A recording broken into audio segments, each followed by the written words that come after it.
నడుస్తున్నాయి సార్. మేము పొద్దు నుంచి ఏం తినలేదు సార్.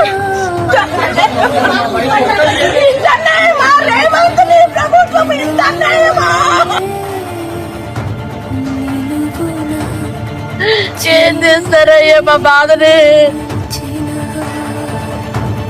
ఉన్నాయి 30 సంవత్సరాల బట్టి నుంచి ఇక్కడ ఉంటున్నాం కదండి. మేము ఎక్కడ వెళ్ళిపోవాలి, ఎక్కడ ఉండాలి చెప్పండి. చిన్న చిన్న పిల్లలు పెట్టుకుని ఉంటున్నాం సార్. బెదిరిస్తున్నారు సార్. మేము ఎక్కడికైనా వెళ్ళిపోవాలి.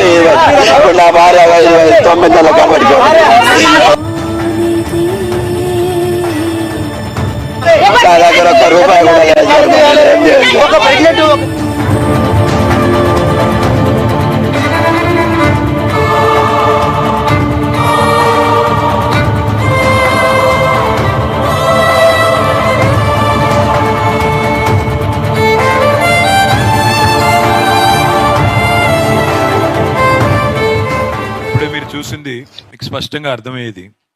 పేదవాడికి ఒక న్యాయం, లేనివాడికి రోజు అవమానం, ఉన్నవాడికి ఒక తీరు, లేనివాడికి మరొక తీరు.